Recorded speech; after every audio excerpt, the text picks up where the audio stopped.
I'm not matching profiles, I'm matching people. How far are you willing to go to become you?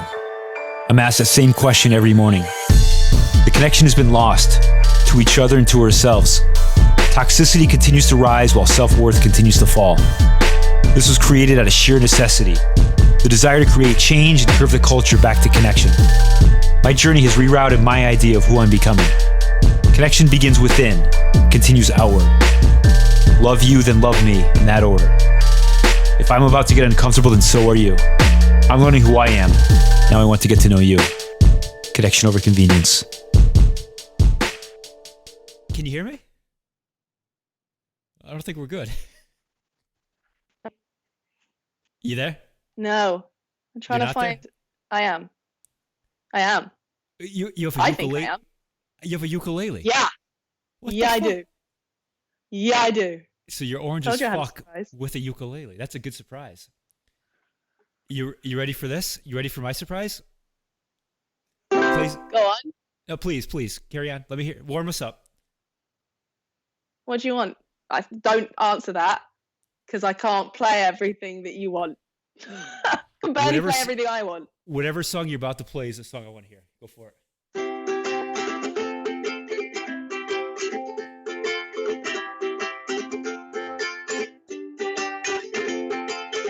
Thursday night, everything's fine, except you've got that look in your eye when telling a story and you find it wrong and you're thinking of something to say. You go along with it, then drop it, and humiliate me in front of our friends. And I use that voice that you find annoying and say something like, yeah, intelligent input, darling, when you just have another beer then. And you call me a bitch and everyone we're with will be embarrassed. And I won't give a shit. Fingertips are holding on to the cracks in our foundation. There you go. That's amazing. Wow. Woo! You ready for it? No. Keep it on. Shit. Watch, you ready? Watch this. Ready? I got a surprise for you. Go. Oh, shit. Yes! Mary had a... See that? That was an awesome jam. Congratulations. You got that thing going on now. Yeah. What's it been now? How long? Yeah. Like a couple months, right? Yeah. I think so. That was a good jam. Thanks. That was the intro into the podcast. Ta-da! Welcome. Ready for another orange as fuck episode, huh? Always. How are we doing on the mic? Mic is good today? I can hear you. Can you hear me? Yep. Does it sound like a blender today or does not sound like a blender in your ear? It does not. I think we're good. It sounds crystal clear. We got it. So everybody, I'm with Clee Stacy, live from the UK today. A couple months ago, we were live from Spain. Yeah. And after the fact, we realized my mic wasn't so live, but everything else was. So we're going to try this again. Absolutely. But like I said the other day, I think it's all in perfect divine timing because the conversation... We lost it and I'm back. You were saying divine timing... Yeah, so for whatever reason, it wasn't, the last one was right for us, but not right to release. And this is going to be even better, even more powerful. We have developed a closer friendship over the time, so probably we'll be able to go a little bit deeper. So, it's always perfect, always perfect. That's how I see pretty much everything. It's always in perfect divine timing. Even the things that you think are fuck-ups are actually just redirections to something that's better. Absolutely. Always. Absolutely. And we didn't get the ukulele last time.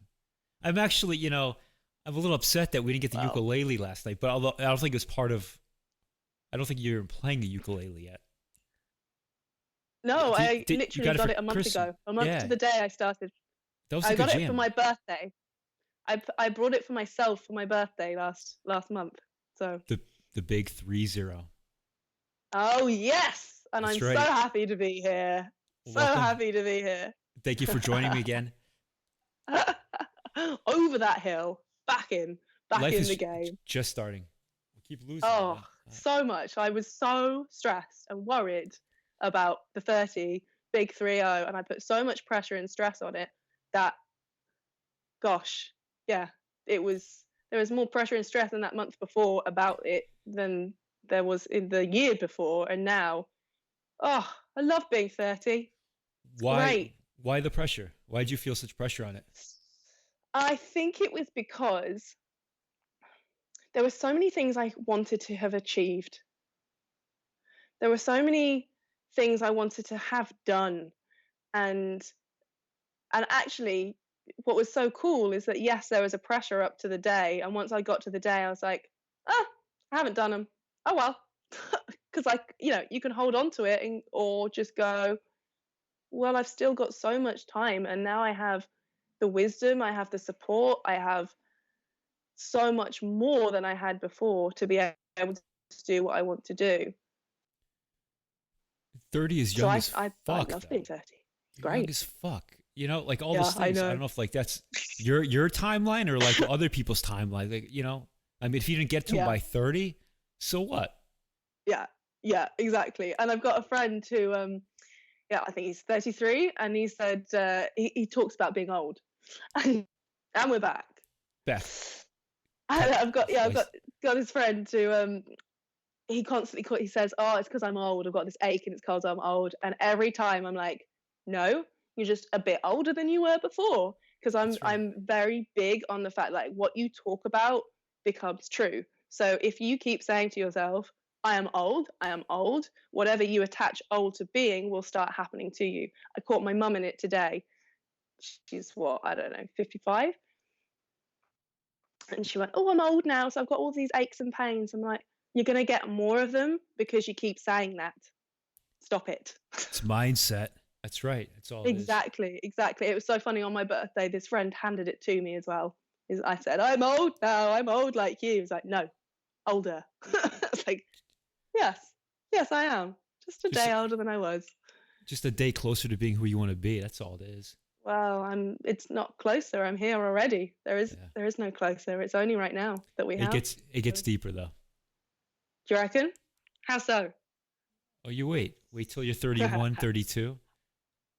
Wait till I'm you get excited. closer to who you want to be, who Mm. you want to be today. And as you go on, there's more things you're going to want to do. You're going to want to accomplish more things. And each day, you're going to have more behind you. It'll happen. Mm.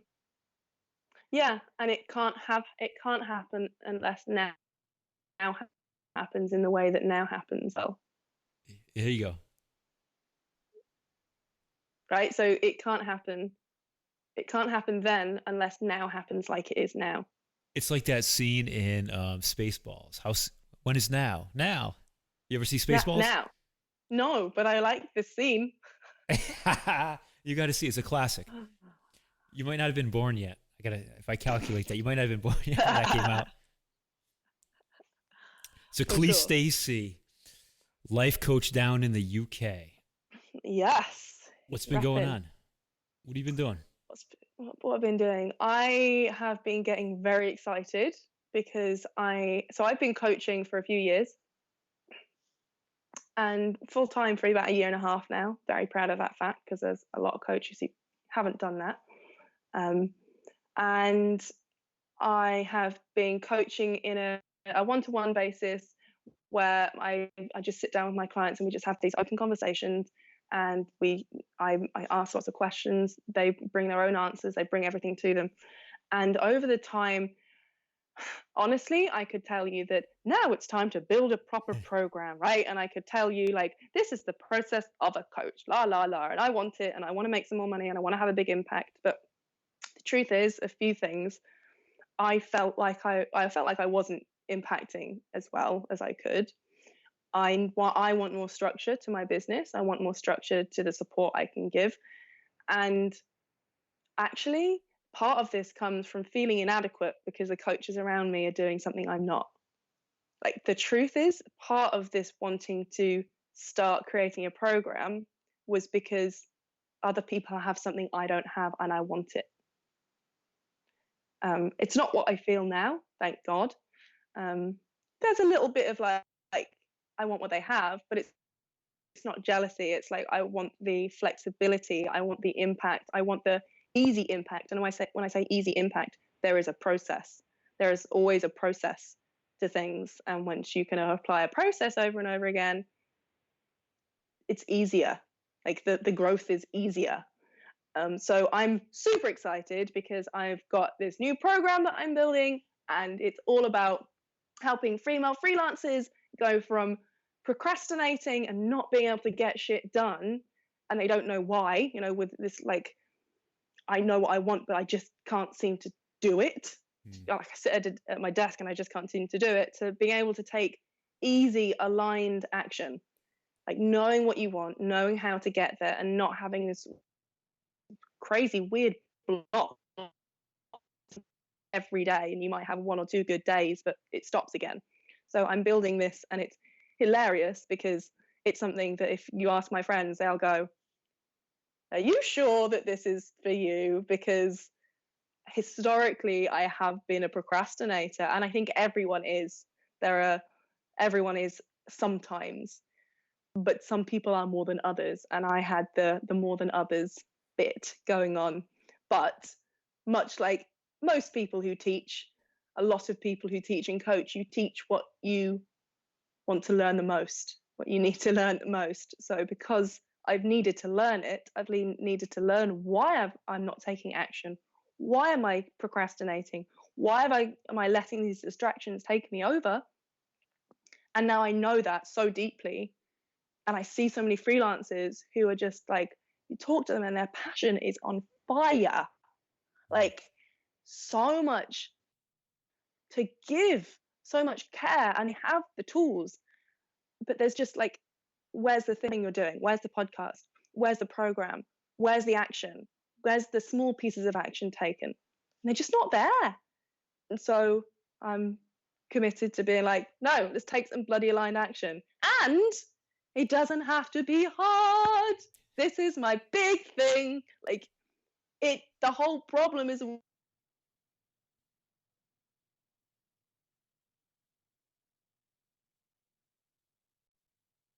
when we do the things that make us feel good. So it's interesting that you said your friends saying, Clee, is this really for you? But to me, this is your space. You own this space, right? Actually. So, I mean, I see you every day on the videos that you do. And anybody who doesn't know Clee, she's authentic as fuck. She puts herself out there. And we talked about this before, but a lot of life coaches are very rigid in terms of they want to put out, how they want to be perceived, how a professional should be perceived, but they don't actually put themselves out there. And I think you become relevant when you actually put yourself out there, and you put yourself out there. I mean, you put everything out. I do. And it's funny because I do, and we had this conversation on the last podcast actually, where I'm like, do I show too much? Am I too vulnerable? And there have been times when I have been, and there are times when I don't share lots of things, for my own mental health and space. And I think there's time to process things on your own, but I do eventually tend to share things, because I think it's helpful. But yeah, like I don't really know how not to be me. And a lot of people say it gets them into trouble. It's never got me in trouble. And I don't know, maybe I'm not doing it right. Maybe I need to be more authentic. I don't know. As long as if you're being, if you're being you, you're not gonna get yourself in trouble. I think you get yourself in trouble when you're trying to be somebody else. Yes. Yeah. And it hurts when you're trying to be someone else. That's what it hurts. Even if you're not in trouble, it hurts when you're not you. And even the concept of you is a weird one as well. Like, how am I being authentic? By not trying, by actually not thinking about who I am. I don't think about who I am. I just be. Yeah. And the problem, and I was actually having this, it occurred to me today when I used to think, who am I? What do I want to be? And actually some of the most difficult times where I was in my head thinking, am I a good person? What shall I do to prove it? Like, what kind of person am I? Like, don't think about that stuff anymore. I know I'm good. I know I'm kind. I know I do good stuff. And I feel good. When I feel happy about myself, the good works, the good stuff happens. I don't think about how to show up authentically. And I think the most authentic people don't think about it. Getting stuck in those thoughts will paralyze you. And that's what happens. Overthinking is what stops so many people from everything that they want. Like, for me, it's so much of the work that I have done that's really healed me over the last, well, I don't know how many years, but especially over the last year. I've been working with a coach in a group coaching dynamic. With her name is Lani Nalu, and the group that we have it gives me life every day. Like, the tools that she's given me have changed my life. And so the best tools aren't the thinking tools. The best tools are the body tools, are the embodying tools. It's all in the feeling. She teaches us that it's just all in the feeling. It's all in the feeling. Meditation isn't sitting still and thinking, I should be sitting still. What should I be doing? Meditation is in the feeling. Drop into your body. Like, why do we love sex? Because you're in your body. Good sex is in your body. Bad sex is in your mind. Simple. Same as anything. Like, literally anything. When you're doing something and enjoying it passionately, you're in your body. You're feeling it. Feels good. You go, I feel good when I'm playing ukulele. You don't go, I think good when I'm playing ukulele. I think good when this thing is happening. It's always like when you're running marathons about how to work things out, how to do something. Like, nah, it all sits in the body, from trauma to happiness to joy to anger. The only way to move through any is feeling it. You can't talk it through. You can't. It doesn't work. No, you need Doesn't to. work. No. I said this again, is you're a student of life. And I love how at 30, you've already been doing the inner work for quite a while now. I mean, you're in a Yeah. different place than many of the 30-year-olds. I really appreciate that, because there's a lot of 30-year-olds that I know, old friends, exes, who have houses, lots of money, kids, the stuff, the good stuff, right? Outside stuff. And all the outside stuff, which fantastic and wonderful, nothing wrong with it. I don't have a lot of stuff because I put all my energy, all my time, all my focus into me. There was a time, I don't even know how long, because it feels like a lifetime ago, but probably about 2015, 16, where I remember sitting on my ex-boyfriend's bed, and I was so depressed. I didn't really know I was depressed. I kind of did, but it was like this medium low thing that I'd felt my whole life. And I just like, I'm not happy, and I can't stay this way. I'm really not happy, and I really don't know how to. I decided I couldn't stay that way. Something had to change, and I gave myself some options. So clearly, I gave myself options. I thought, okay, first option, I feel like shit. I stop it all now. Like, just end it right now. I take my own life somehow. Don't know. The how scares me, but I'll just get there, because I just need to not feel this thing anymore, right? Luckily, or not, but lucky for me ish, my nana had committed suicide when I was 7, which threw my whole life into chaos. But why it's good is that then I know the impact of suicide. I am not leaving behind a man whose mother and daughter killed herself. Like, no, it just wasn't an option, right? So I thought, okay, well, if I have to live life, I'll live it miserably until my dad dies, and then I can kill myself, right? It's insane what goes through a person's mind when they just want to get out. And I thought, okay, well, This is in if I'm going to live that 2015? long, about Yeah. 5 years ago. So I decided, okay, if I'm going to stay, I might as well give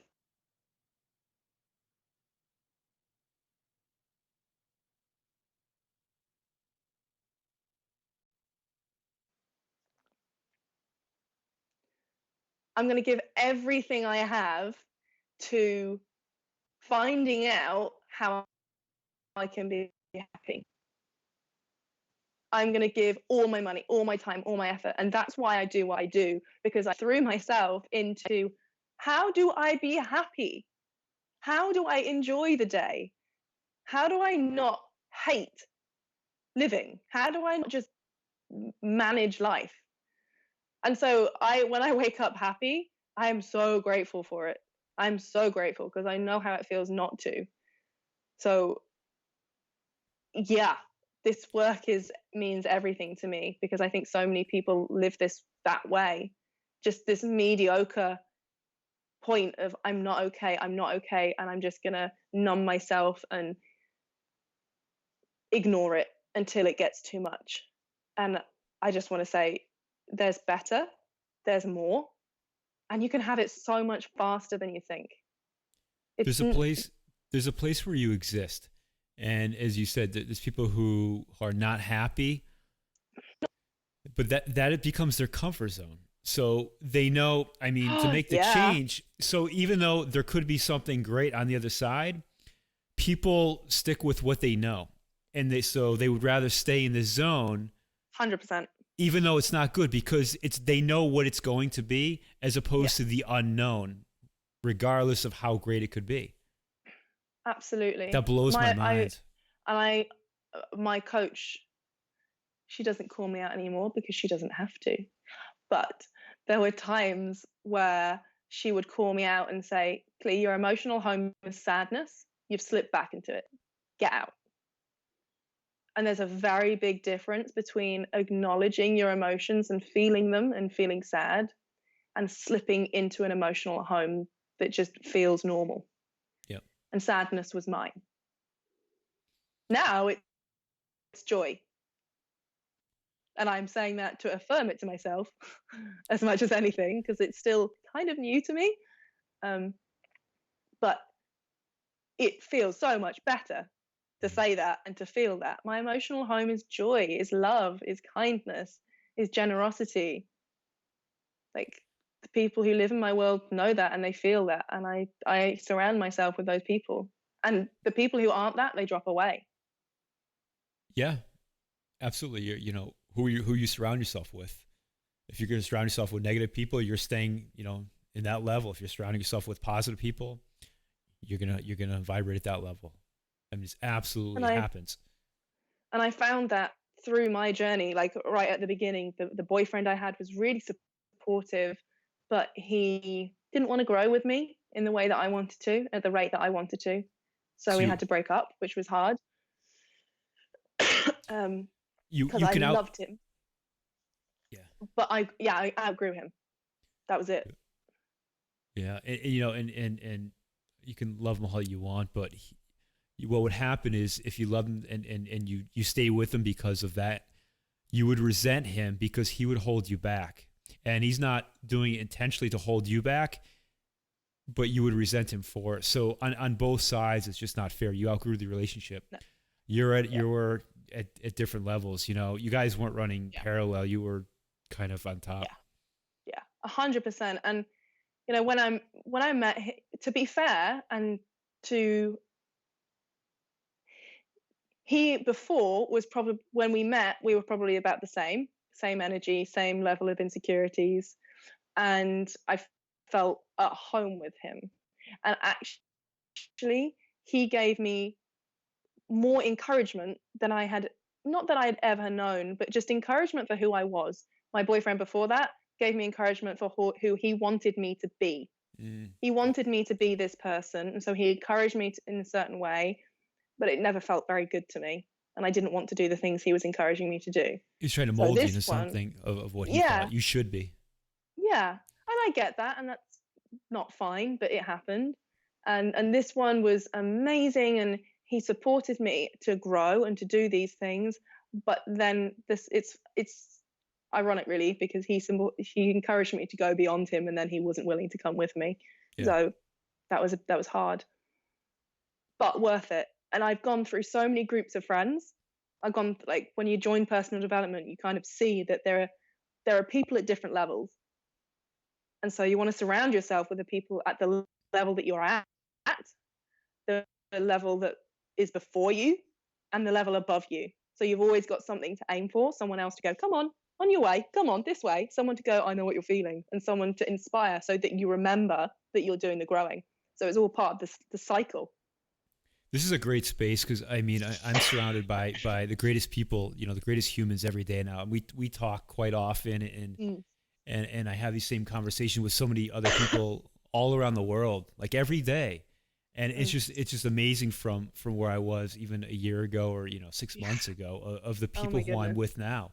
It's just incredible, and it's like a group of people who they've all have similar story. Like their backstory might be different, but still they're the same story. They all went through a journey and did the inner work, and came out at a whole different place now. Yeah, it's amazing. You know how Facebook gives you memory. Yeah. My last year was like 10 years ago. That I just can't believe how much has changed, how much I've grown, how much I've let go of, how many decisions have been made.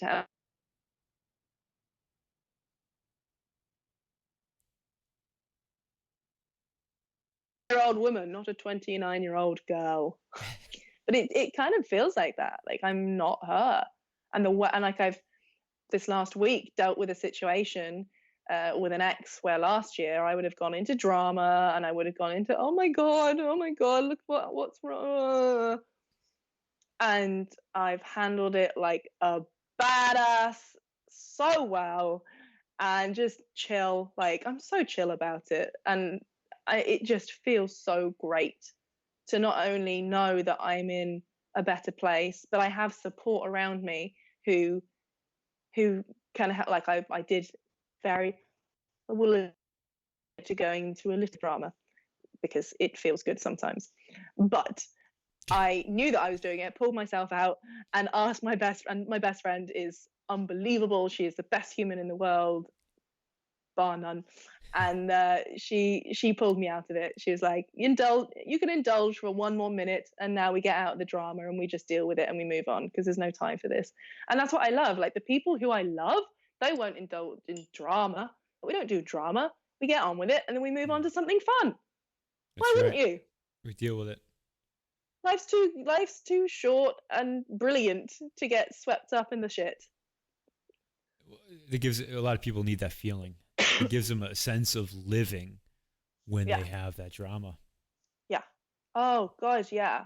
Yeah, and that was me a lot. There needed to be drama. I needed my drama, and if I didn't have my drama, I'd call someone else to get up involved in their drama. It's almost but fix. It wasn't fun. Yeah. But oh god, yeah. Like what is there if there's no drama? Space. Yeah, but a beautiful life, right? A beautiful life when there's no drama. Yeah. And that, yeah. But it can feel scary.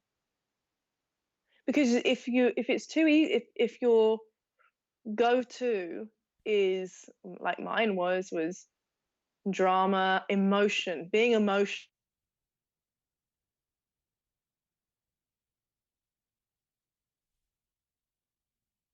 consciously want to, like having the emotional home of sadness. And it wasn't just sadness, it was like needing some sadness or anger or something going on so I could focus my attention. Because if I didn't focus my attention on drama, on fixing, on emotions, who am I? Like, who am I? What's going to come in my head? When you remove all the distractions, though, and we remove the distractions, you actually get to know yourself, and that's all it is. It's very interesting how, you said a lot of your friends have now, the life timeline at 30, they have the house and the kids and the quote perfect life, which it's probably not so perfect behind the scenes. Never is. You chose to build a foundation on connection with yourself and happiness.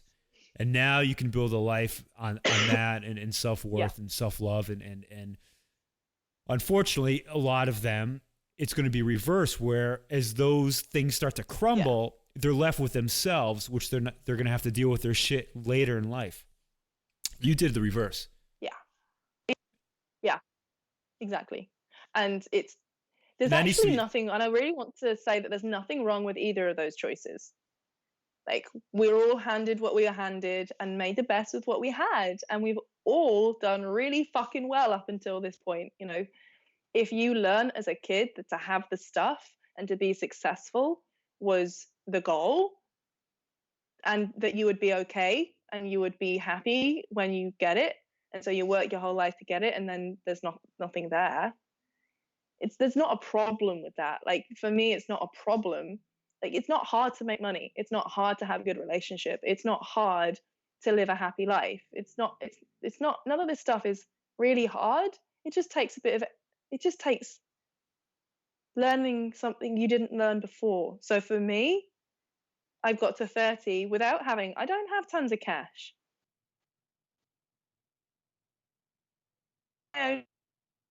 I've loved myself very deeply, and now, because I know myself and I have an unbelievable relationship with myself, I can work on the other stuff, and it's going to come. Like, this year, 2020 is my year. Like, there's no question about it. It's just done.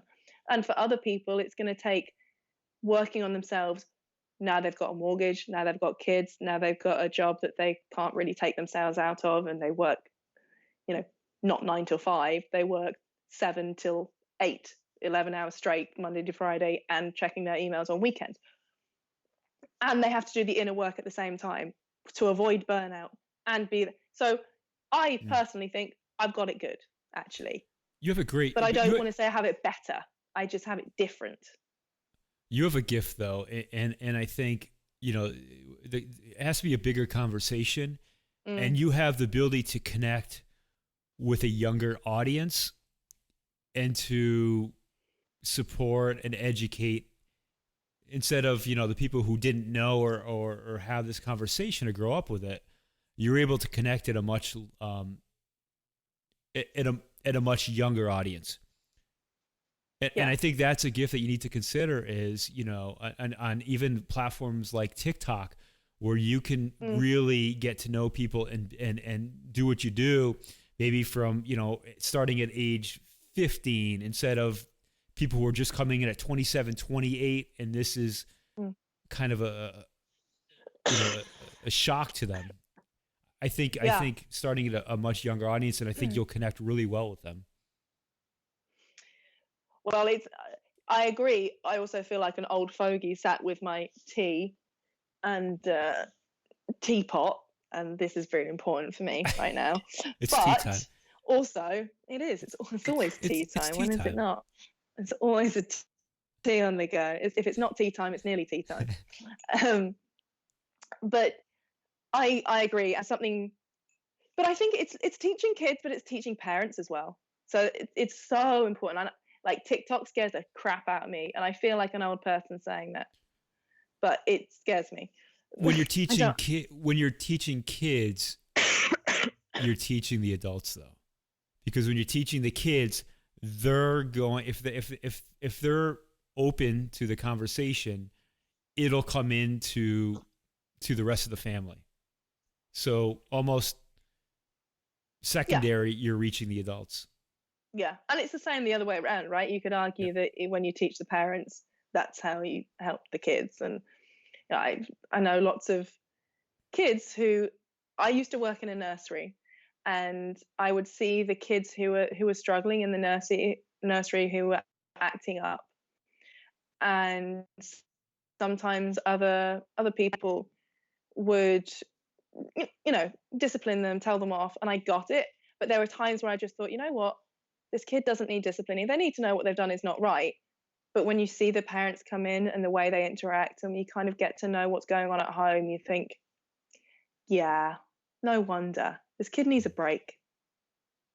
And so you see the impact of parents on their kids. And this is something that's so close to my heart as well, because the reason I decided to do all this stuff, the reason for my depression, the reason depression was my emotional home was my parents divorced when I was 7, the same year that my nana died. killed herself. So, my mum left. So my dad didn't leave, my mum left. So my dad was left with 2 young children. His wife has left him and his mum has left him. And me as a 7-year-old decided to take emotional care of him and my brother. And I'm not the only. There are millions of kids who aren't just taking physical care of their parents, and that happens too. I don't know anything about that, but I do know that what is not talked about as well is when kids are taking emotional care of their parents. And that's what I've dealt with. That's what I've lived with. That's the people pleaser in me. That's focusing entirely on emotions and making sure everyone else around me is okay for me to be okay. And it's just had such a massive impact in my life. So I would love, not just to help kids and teens grow up healthy, but also the parents, divorced parents, and kids who are going through divorce, like where their parents are going through divorce, because holy shit, it has such a massive impact on us. I'm the lucky one because my parents are still friends. I hung out with my mum today and she was saying how wonderful my dad is, how lucky she was that she got to marry my dad and have 2 kids with him. Like, we've been on family holidays together, me, my mum, my dad, my stepdad, my brother, my stepbrother, all of us, one big happy family. And we do it every Christmas, and like, I've never had a Christmas without both of my parents there, ever. It's normal to me to have a good family dynamic, and it still screwed me up a bit. I was the lucky one and it still hurt me. So God knows what's happening elsewhere. So it's so important to have this conversation about, and I think it's just happening so much. There's so much like people just feeling not great, and we just brush it under the carpet. You're like, oh yeah, everyone, so many divorces, everyone will be okay, it'll be fine. No, we have to create the tools and the support for people, for parents to support their kids, for parents to be supported as well. Because I see it all the time in the nursery, friends, and it's heartbreaking. But the good news is that there are people who have experienced it. There's so many people who are so much more conscious now, know what's going on. They're doing the work. They're being aware. People like me, and who want to help, who want to say, hey, it doesn't have to be this way. And I think I have real hope for humanity. Possibly stupidly so, because it seems in some ways it's going down the ditch. But I think there has to become a crisis point. And I think we're there. And I think people are opening their eyes in so many ways, especially with connection to self and what that means, and being kind to yourself. Like, people talk about being kind to others, but it comes from being kind to yourself first. And people don't know how to do it. That's the conversation. Connection over convenience. It's time to spend time with yourself and honor yourself first. We haven't got time not to. We haven't got time not to stop.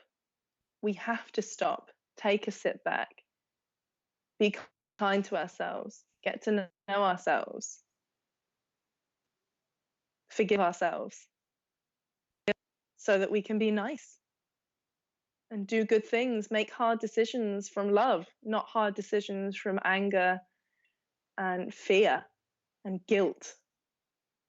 Insecurities and ego. So much. And you can feel it. You can feel it's so interesting. When I make decisions, I really try and connect with where the decision is coming from now. Am I coming from love or am I coming from fear? If I'm coming from love, it can be the same. Actually, sometimes it's the same decision, but where they come from has a different outcome. Completely. Yeah. Even like, what am I going to eat for dinner? If I'm choosing love, Sometimes love will be vegetables and fish, right? Need to feel good. Sometimes love is, it just depends. And sometimes fear is vegetables and fish, because I'm afraid of putting on weight, or I'm afraid of not being healthy. I'm afraid, oh, if I don't do this, I'm a bad person. Sometimes I eat pizza deliberately to catch myself out and go, no, Clee, eat the fucking pizza, because you're fine as you are. Shut up. Let that little ego piss off. I get to eat pizza because I choose to. That's it. No conversation. Done. You choose. You got to choose. I choose. Yeah. Long as if you but choose it's you. so important where that choice comes from. Yeah. Choose you always. Choose you. And you is love. That's it. You is love. That sounds like terrible grammar, and I'm rolling over in my grave if I was there. I hate bad grammar. But you is love. You are love. We are love. It is all love. Love and truth. You have another song for me? You jam one more song? You want another song? I would love another song. I don't know. I don't know what. I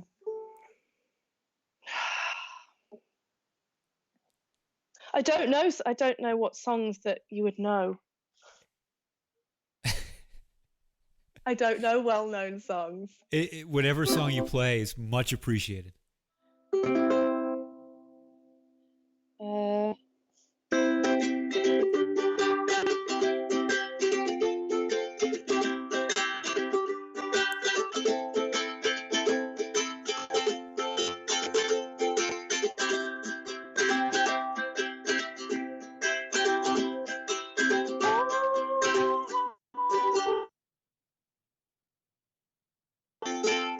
And I'm not doing any more because I've forgotten the lyrics and my throat hurts. But that's what you get.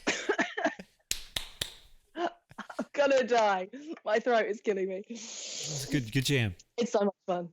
Thanks. I'll learn some more for next time, shall I? There's always a next time. You can give me some requests. I love what you're doing, Clee. Keep doing it.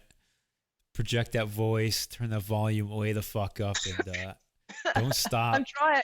Yeah. Don't lose your voice. But I appreciate you coming on here, jamming with me a little bit, and doing another podcast. Always. It's so much fun, and it's so important. It's so important that we do these things. It's so important that we talk about connection. It's so important. I feel like we covered a lot, and there's just always so much more to talk about. There's so much more to talk about. But I'm just so grateful for any conversation that highlights connection. Full stop. Like, keep saying like. I'm not 15 anymore. I have to remember I'm double that now. I'm 30. Like, I played my ukulele for my auntie and my mum today, and they were both highly impressed, which, you know, the little girl in me is going, yay, I'm so happy. And my auntie said to me, she said, I don't remember seeing you so enthralled and so happy and so focused. And I think that's connection to self. That's love. That's being embodied. That's not giving a fuck if I fuck up, because I can restart again, and it sounds good and it feels good. And I just want people to find that somehow. Wherever it is in your life, find a place, find things to do, find people where you lose yourself, where you lose time, where you lose space, where nothing matters, because you're there and you're belly laughing and you're crying with love and joy. And you can cry of sadness with them because you can be real, where you can run about and scream and laugh and fall over and be stupid and lick their faces and stuck your fingers up their noses, because it's all connection, it's all real, it's all love. And when you can be that open and honest with someone,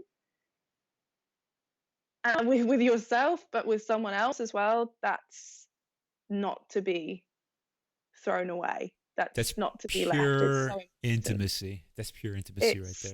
Yeah. And you can have it with yourself as well.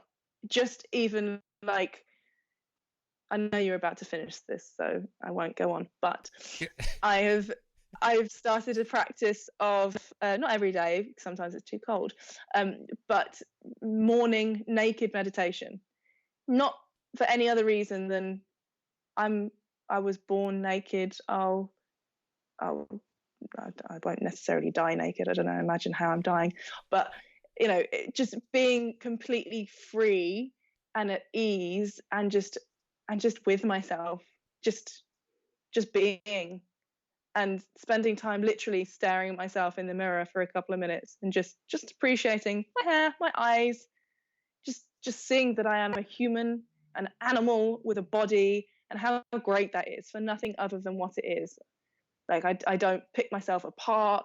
I don't necessarily like go, oh my God, you're so great. It's just, wow, like, look what exists, that you get to, like, this consciousness. And when I do that, it really does feel like this consciousness gets to be in this body. Whoa, how cool is that? Like, I get this body to do this life in. Whoa, it's epic. Like, I'm so grateful to have this piece of equipment to take me through it. And that just feels, and then to be able to share that with someone else and explore their life, their body, their consciousnness, but without judging it. It's just cool. And that's, that's the connection rather than attachment. It's just stuff is cool. That's kind of that simple. It's loving yourself, and to be able to be that complete vulnerable with yourself and then each other.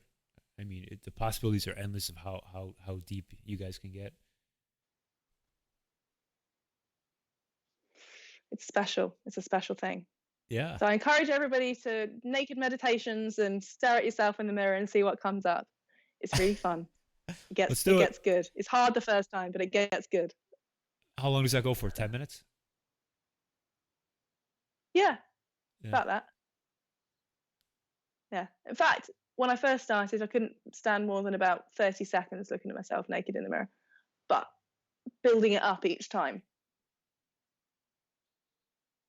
because we all have to start somewhere. That's right. We all have to start somewhere. Thank you so much. My absolute pleasure. I appreciate Thank you. I appreciate you. Orange as fuck. I appreciate you doing it again. Orange forever. Right. I need to go out and buy some new orange clothes. You love that orange. I do. It's definitely your personality. I mean, you are just this ball of energy and just bright, and it's perfect. So Thank cheers. You. Where's ukulele? We'll do a side by side of our ukuleles.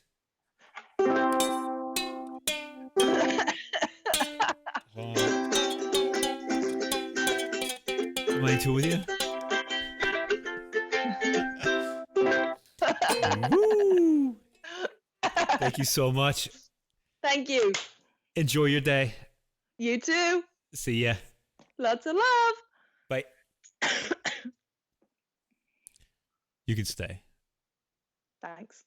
Thank you so much. Pleasure. Cheers. My absolute pleasure. Cheers. So this mug is the best mug ever. It's not big enough at all.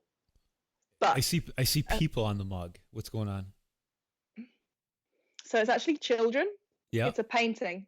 Okay, holding flowers? So the painting is, yes. Well, they're actually holding lamps, like the ones that you put in the air. The painting is called Carnation Lily Rose, and it's by John Sargent Singer, and it's in the Tate Modern in London, and it's my absolute favourite painting of all time. Like, when you stand in front of it, it feels warm. I don't understand how, but he is genius. It just feels like you're in the warmth of the painting is you just feel it. It's beautiful, and it's calm, and it's peaceful, and it's innocent and beautiful. And my client got this for me for my birthday, and it's just, I cried when she gave it to me because she knew it was my favorite, and she went specifically to the Tate at Britain to go and get it for me because tea and my favorite painting is just the best. I was like, That's it. I love my clients so much. They know me so well. Do you have that painting? Do you have like a imitation of it? I was going to say, no, I think it's worth about £50 million. So I don't own it. But I would like a print of it. I definitely would like a print of it. I have it. I actually have a photograph of it by my bed because that's the closest I could get to it. But I think I should buy a print. You're right. I think you need one. When I get my new flat. There you go. I'm manifesting a new flat, so that's my next. That's on the agenda. Oh yeah, I don't want to live in my house. I don't want to live with housemates anymore. I'm bored. I don't want to live with other people unless it's my people, not the people who I accidentally chose on an internet site to find people to move in. They're good people. They're good people. They're just, I want my own space. You want to build a house around you, right? Yeah, exactly. I hear you. Exactly. How's things? Doing well? How are you? I'm good. I'm loving this. I'm having a good time. I mean, this is a good fucking life. Life is good. Yeah? Life is very good, yeah. What's particularly good at the moment? I get to do these things like podcasts. I get to disrupt. I don't know if you saw, I went into the online dating apps and completely, I created a profile of advertising my offline matchmaking and completely like piss people off. And it was very interesting. A lot of them told me, I said, what have your big struggle has been with online dating? And they would go on, and I'd copy of how bad online dating was. They would tell me. And then I'd say, well, and then they get pissed like I'm wasting their time, and they would unmatch me. So they spent, telling me how awful online dating is, but they don't want to have an alternative of getting offline dating. It's the same thing as when you're living in that comfort zone, no matter how bad it is. Yeah. You still choose to stay. It's a victim mentality is what it is. It's very interesting, and so some people were completely open to it. They're like supportive, great, finally, something different. But a lot of them, they would go on and on with, their struggles. But they didn't want to. They want the struggles. That's their drama, though. That's the drama that they like. Yeah, they want the struggles because who are they without them? They want the struggles because it's supposed to be hard. Most people have this story of life where they think it needs to be hard. Yep. Like work, I can only get rich, I can only make money if work is hard. I can only have the relationship if I go through the hard work of dating. And, it's going to be difficult. Relationships are hard work.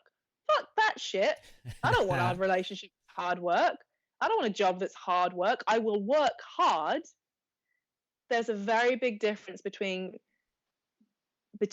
knowing that there will be hard work involved at times, but that it isn't hard work itself. Like every relationship will go through a hiccup. Every career will go through hiccups and moments where you just have to fucking commit in that moment, and it's hard work. But why would you want to do anything that feels like hard work?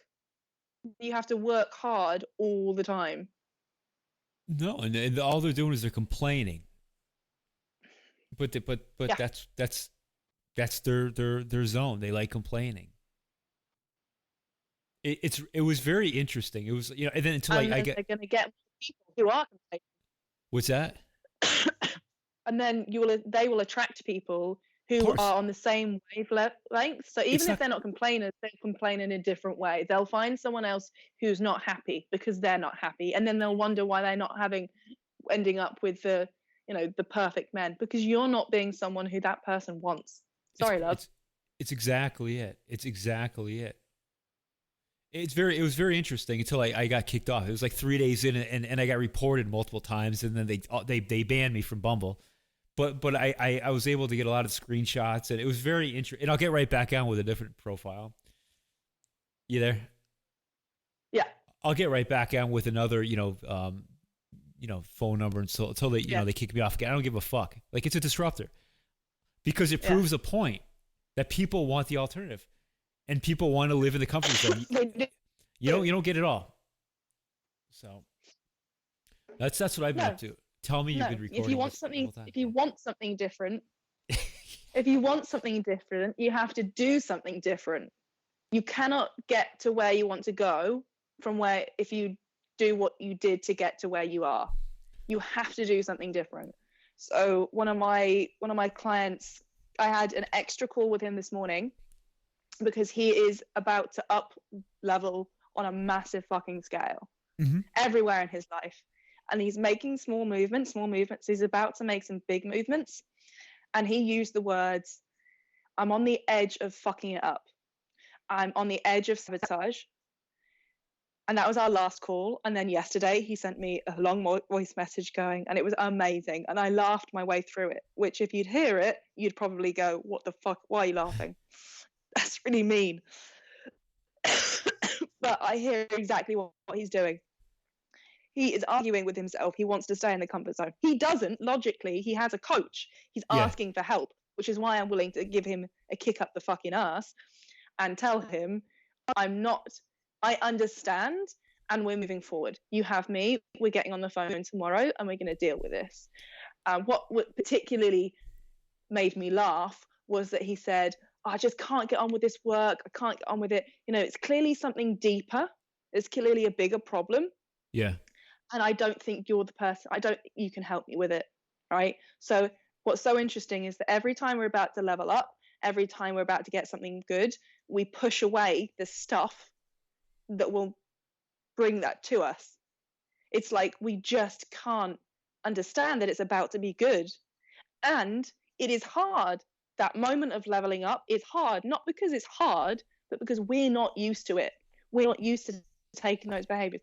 We're not used to having the money, to spending the money, to being really direct and honest with people, to honestly being loved. Such a big one that I see is people get into relationships, like they level up in their consciousness, in their connection to self.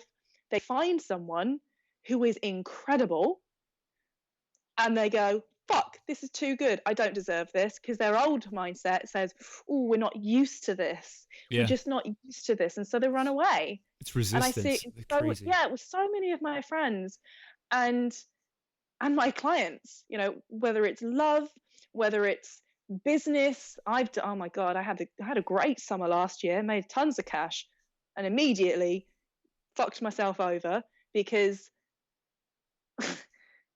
it was unfamiliar. I didn't see myself doing it.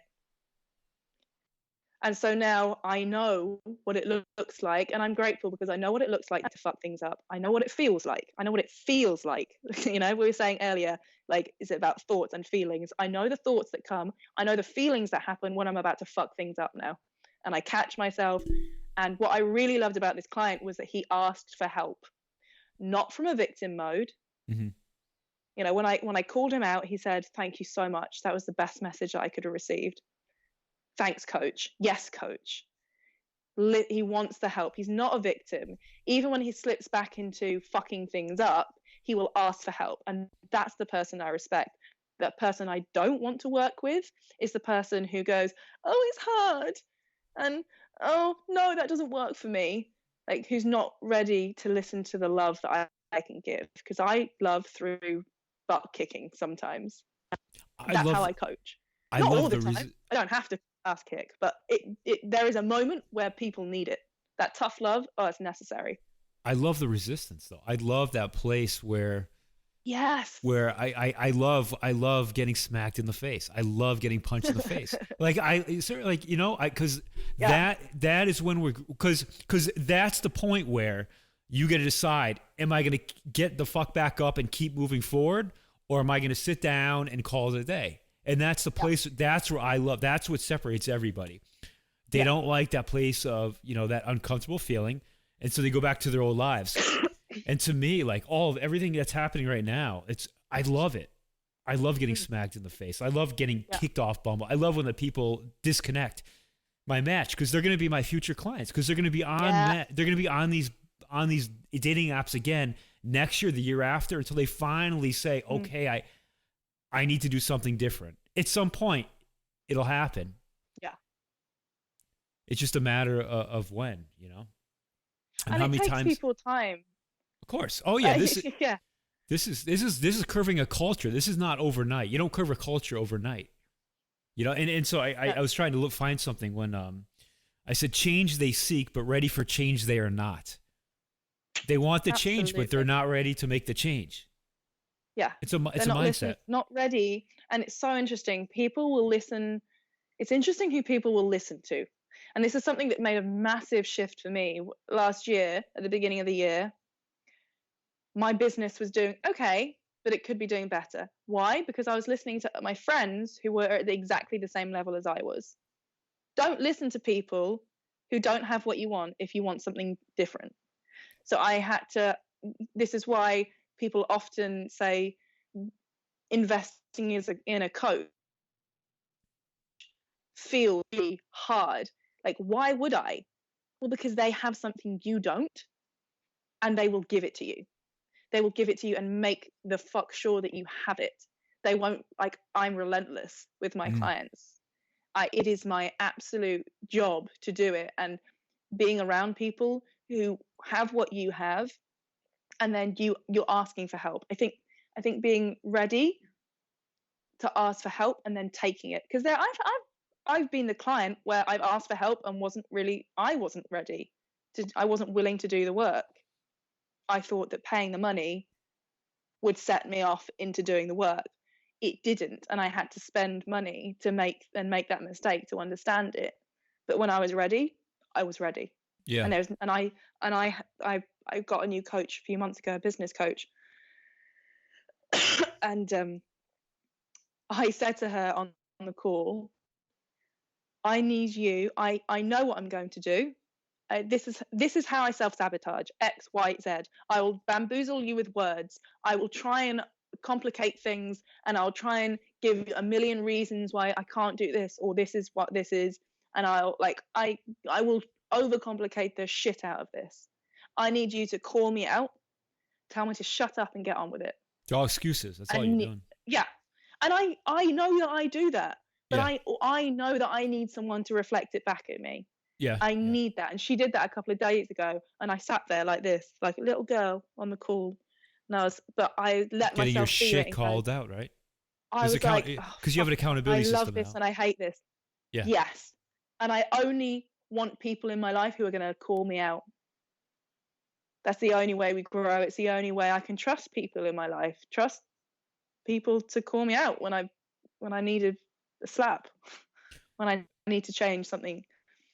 Yeah. I have a saying. It says, "Don't always agree with me. Challenge me, and I'll love you more." Yeah. I don't need somebody to always agree with me. Yeah. Fucking challenge me. No. Absolutely. Yeah.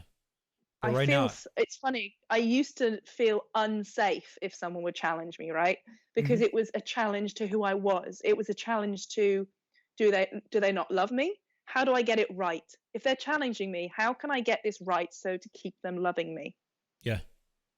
But now, because of the self-love, because I have connection to self, nothing can knock that.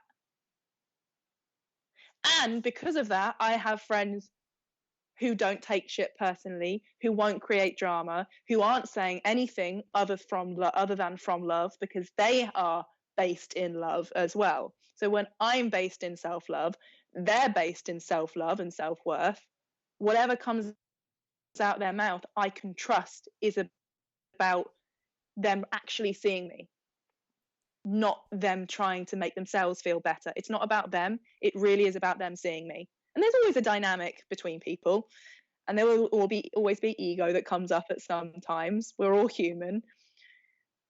But cultivating friendships and relationships where you can call people out, I don't. I think it's probably one of the things that's made my life change the most. Yeah, we're in a group of people now, like a circle of people that are all very supportive of each other. And that's something I haven't seen before, Mm. and I'll thank LinkedIn for that, because I met all these people. It's, as I kind of dug through LinkedIn of the masses and found all these Mm. individuals in between everybody else that's how we met, LinkedIn, and Yeah. I mean, I think we're supportive of each other quite well, and and we definitely, we have other individuals in our lives that do the same. So it's a great group of people who there really is no ego, and there's no Mm. we're not competing with one another. We're all there to support each other from all No, over the world. It's amazing. it is. It is crazy how you can feel so connected to people when you've never met them, Yep. and how you can create those challenging friendships as well. That you can have that calling out of people from afar. You don't have to meet them. You just have to trust. Yep. And it kind of just it proves to me it all comes down to intention and conversation and communication, which is awesome. It's why learning good communication is really fucking important. Mm-hmm. And most people suck at it. And they think they're great. But most people suck at communication. They can talk. They can talk, but they're not communicating. Yes. Right? They can say a lot, but they said nothing. Mm. And they think they're communicating one thing, but actually they're communicating another. Yeah. And then on the other side of how someone interprets it, communication's not easy.